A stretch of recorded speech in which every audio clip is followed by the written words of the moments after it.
Okay, welcome back. It's game 21. Leafs are back at it against the Calgary Flames. So here are my notes taken from the game, basically immediate reaction notes.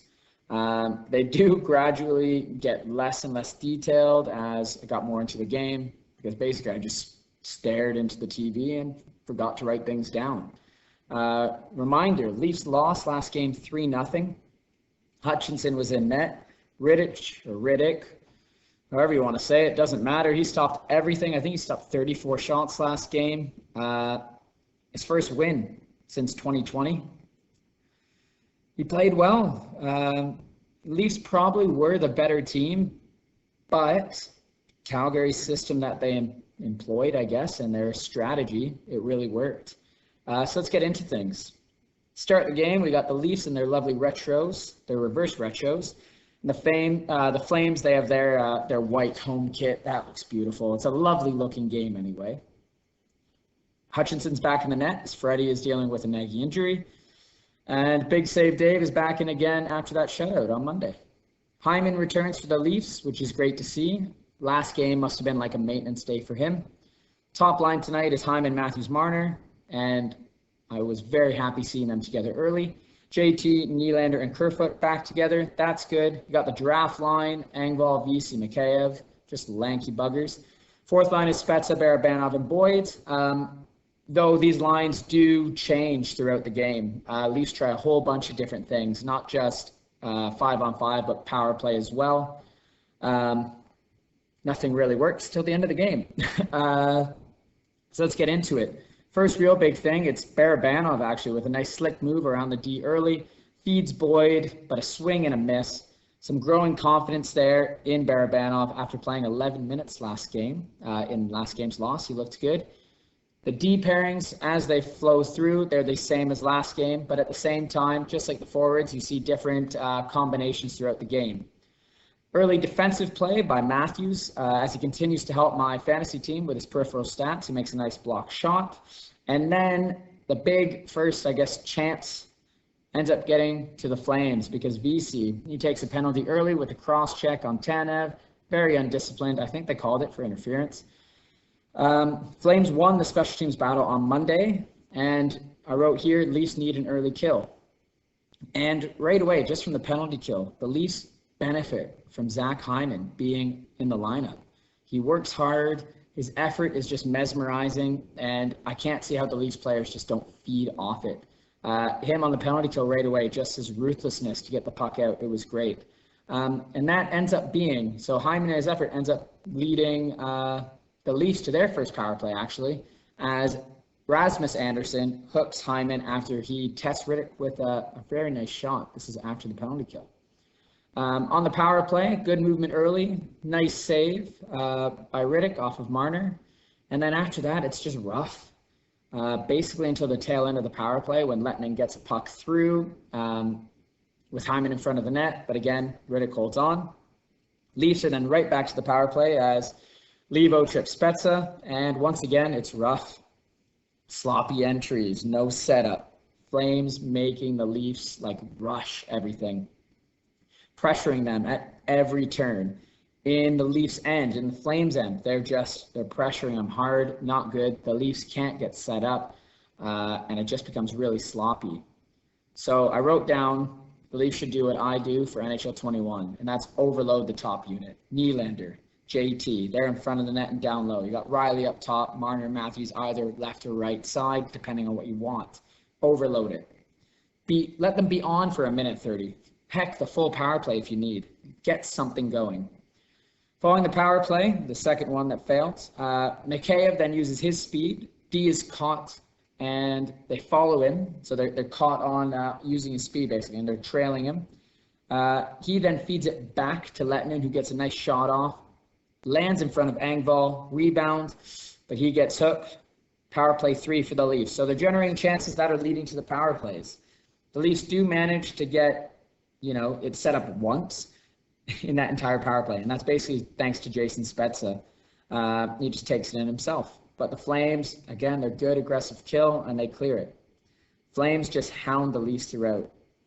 Leafs then get on the grind, which leads to them actually getting set up. So still on the power play. So instead of trying to just skate it in or whatever, they basically get it in deep and just fight for it. They fight for it, and they finally get it and set up. Honestly, I wrote down they should just dump and chase it.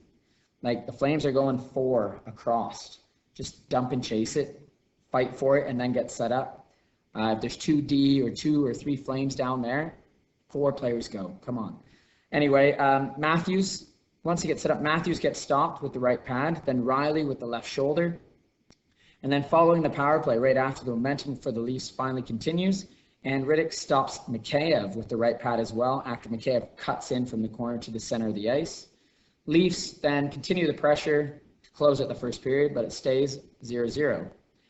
Second period now, and Hutchinson makes a good save on Tkachuk, first minute in, and then that's basically because Marner goes swimming on defense. I don't know what he was doing there. It's a nice save. It was a needed save by Hutch, and he did that throughout the game. Rittich then does the same on Riley's chance in the slot, and that's the second time in the last 3 minutes. So Mikheyev's chance at the end of the first, and this first little 2 minutes of the second period, where the Leafs are cutting into the center and getting shots just past the hash marks. But Rittich is seeing everything. Barabanov then gets a nice deflection, and then a rebound. Rittich, once again, save. Following that, Hutchinson makes some good saves with a good read on a cross pass to Dubé. Then basically Hutch held his net. He didn't overcommit. It was a nice save. Then what happens? Spezza, he gets a half step on a D off a lovely feed from Bogosian. Just a big outlet pass. But Spezza's foot speed isn't really there, especially off a dead start. He's easily caught. Flames go the other way, and it's another cross crease feed. This time it's Mangiapane, but he's stopped again by Hutch. Similar play, similar save. It's what you need. Hutchinson looked good this game. Both Rittich and Hutchinson both looked phenomenal.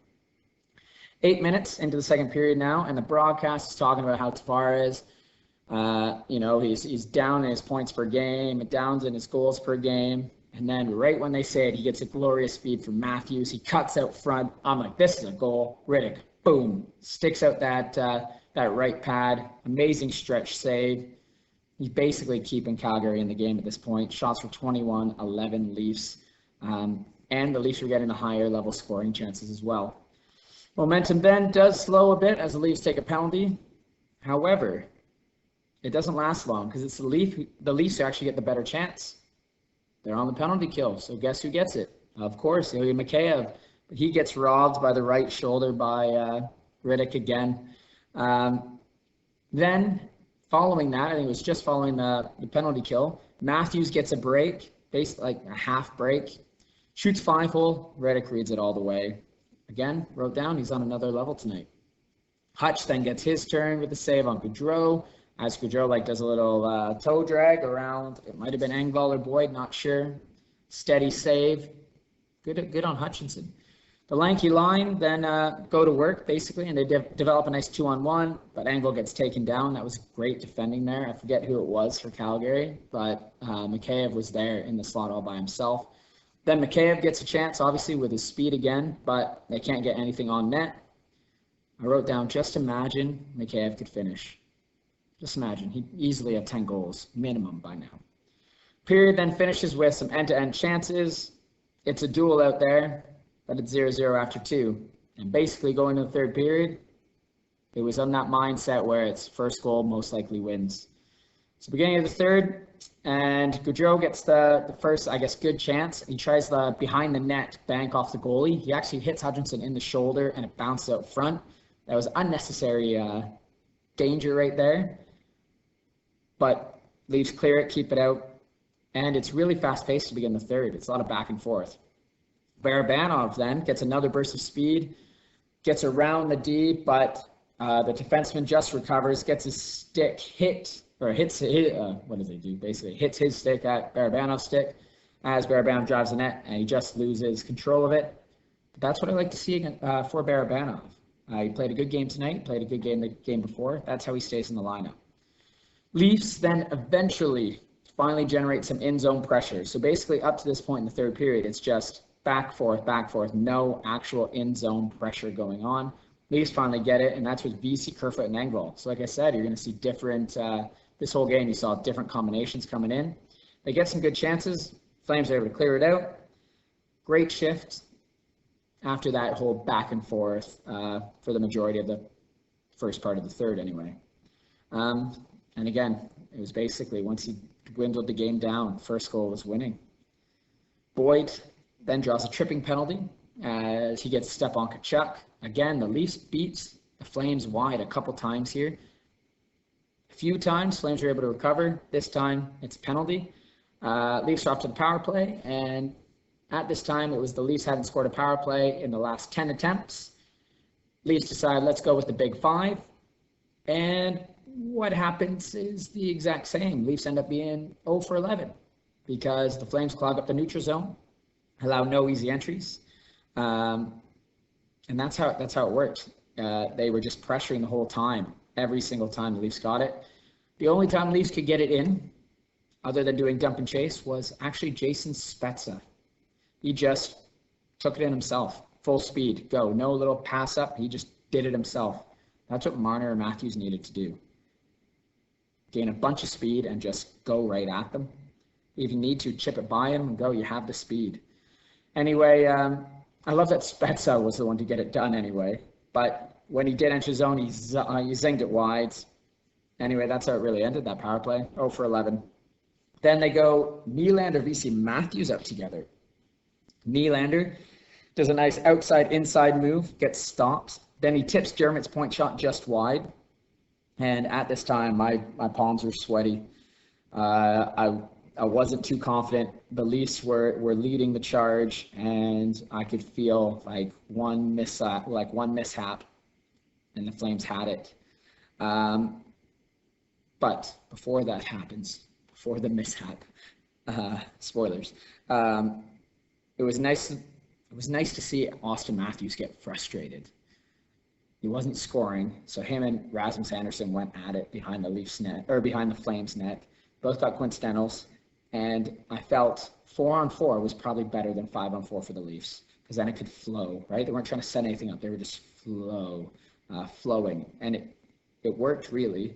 So it was basically Marner and Tavares went out there, and Marner got a chance right away in tight, intense moment. Rittich save. Leafs got the better of Calgary on 4-on-4. They did, except they just couldn't score. Following it, Hyman shoots. Barabanov tips. Save. Barabanov all alone. Backhand. Goes 5-hole. Rittich shuts the door. All I can say is, wow, David Rittich. Wow, you kept the Flames in this game. You got the Flames their point.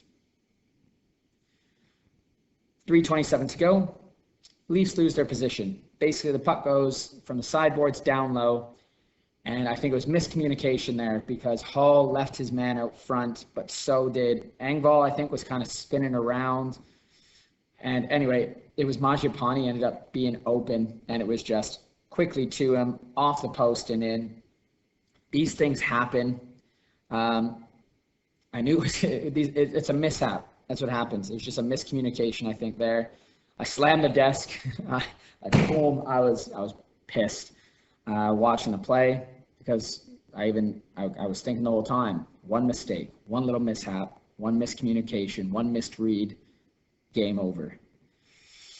I thought the Leafs, they were doing so well this game, and I just slumped down in my chair watching it. But the Leafs didn't. After the goal, they put on the pressure to close out the game.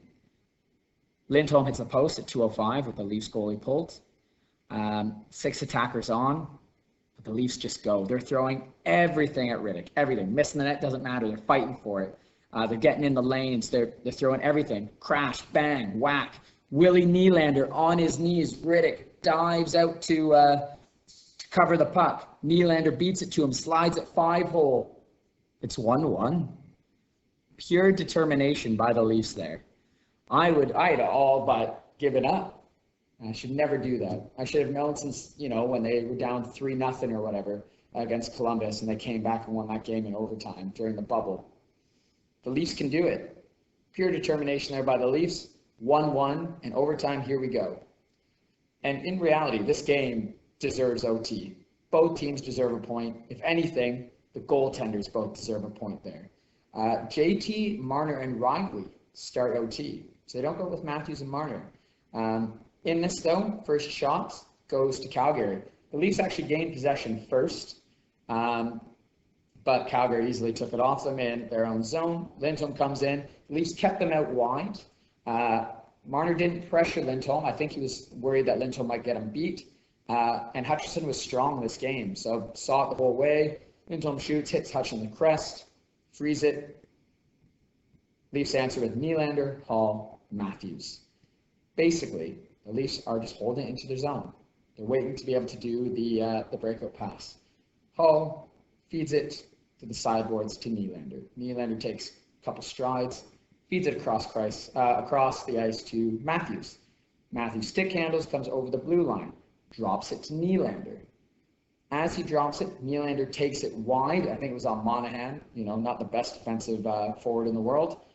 He brings it to his backhand, quickly to his forehand, snipe, over top of Rittich's glove. Leafs win 2-1. What a game. They deserve it. 2-1 in OT. Hutchinson, phenomenal game. Nylander comes up clutch at the end. Leafs are now 15-4-2, I believe. 32 points on the season. Wow. It went from a roller coaster for me. Just the lowest of lows up to the highest peak. Phenomenal. What a game. Let me know what you thought of the game in the comments down below. That's all I can say now is go Leafs, go.